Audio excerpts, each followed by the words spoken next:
Suatu hari, ada seorang anak bernama Jono. Ia merupakan seorang anak yang cerdas dan pintar di sekolahnya.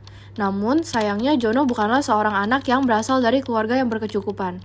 Ia hanya hidup berdua dengan ibunya dan seringkali mengalami kesulitan dalam memenuhi kebutuhan hidup sehari-hari.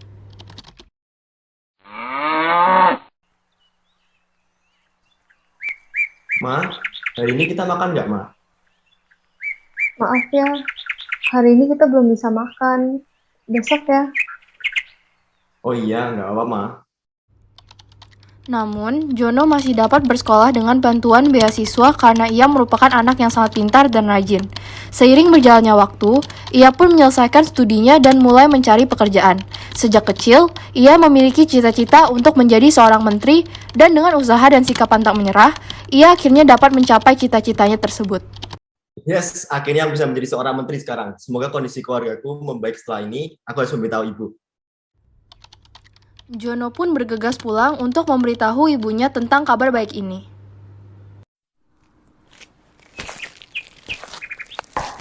Ma, aku pulang. Oh, halo nak, apa kabarnya? Mama kenapa lesu? Enggak kok, mama nggak apa-apa, nggak ada apa-apa kok. Jono melihat ada sebuah amplop di meja, lalu ia membacanya. Ternyata amplop tersebut berisi surat mengenai hutang yang harus dilunasi dalam waktu 2 bulan.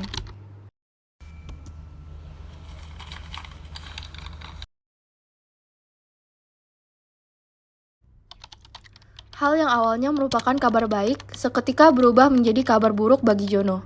Walaupun sekarang ia memiliki jabatan, keadaan keluarganya tidak mengalami banyak perubahan karena gaji yang ia terima setiap bulannya tidak cukup untuk memenuhi kebutuhan keluarga sekaligus mencicil utang yang ada.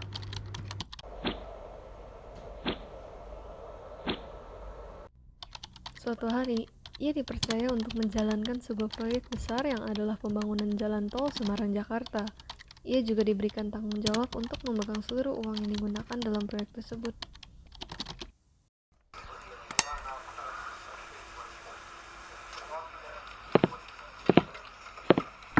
Permisi, Bu. Selamat siang Jono, kamu saya percaya untuk memegang proyek pembangunan jalan tol ini ya. Selamat siang. Baik, Bu. Saya juga percayakan semua uang yang akan digunakan dalam proyek ini kepada kamu ya, karena kamu adalah satu-satunya orang yang dapat saya percaya. Terima kasih atas kepercayaan, Bu. Saya akan berusaha semaksimal mungkin untuk menjaga seluruh permasalahan keuangan yang ada di proyek ini. Baik, saya harap proyek ini dapat selesai dalam waktu 1 bulan ya. Baik, Bu.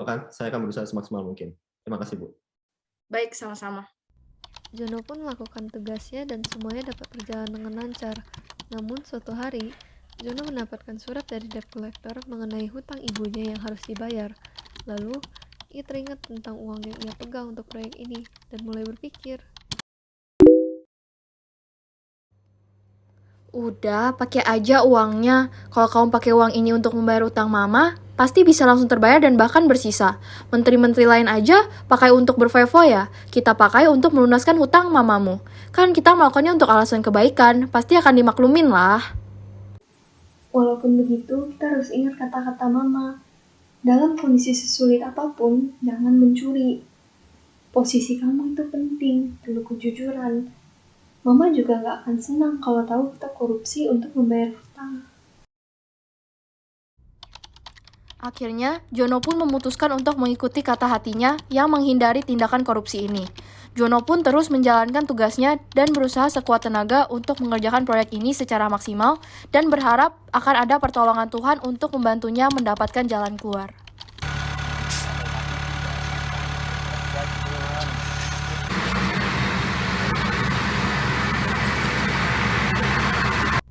Usaha Jono yang giat ini akhirnya membuahkan hasil yang maksimal dan bahkan telah selesai sebelum deadline yang diberikan oleh atasannya.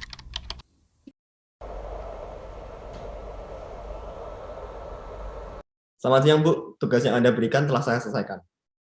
Wah, kamu hebat sekali dapat menyelesaikan proyek ini dalam waktu sesingkat itu. Kerja keras kamu akan saya hadiahkan sebuah bonus untuk kamu. Wah, terima kasih banyak, Bu. Sama-sama. Akhirnya, Jono mendapatkan bonus dari atasannya berkat kerja keras dan integritas tinggi yang dimilikinya. Ia akhirnya dapat membayar seluruh hutang ibunya secara penuh. Terima kasih, Nak. Selama ini kamu selalu bekerja keras demi Mama. Tidak masalah, Ma. Berkat ajaran Mama yang selalu mengingatkan aku untuk tetap jujur di setiap kondisi yang membuat aku sukses sampai sekarang. Mama bangga sama kamu karena kamu mengingat pesan-pesan Mama. Akhirnya, kondisi keuangan keluarga mereka membaik, dan ia dapat memiliki kehidupan yang lebih layak dibandingkan sebelumnya.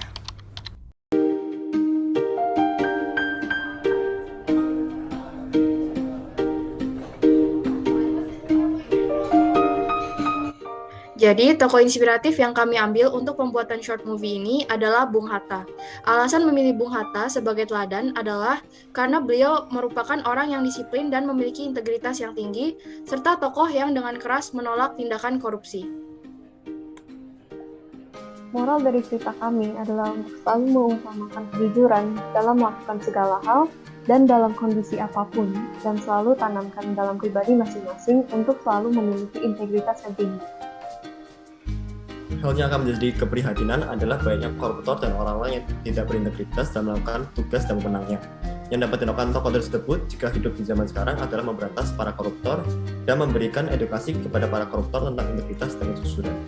Sebagai kelompok yang dapat dilakukan adalah kita sebagai generasi muda harus terus menjunjung tinggi kejujuran dalam melakukan segala hal, bahkan dalam kondisi tersulit sekalipun, karena kejujuran adalah dasar dari integritas. Dengan bersikap jujur, kita akan menjadi pribadi yang mencerminkan integritas yang tinggi.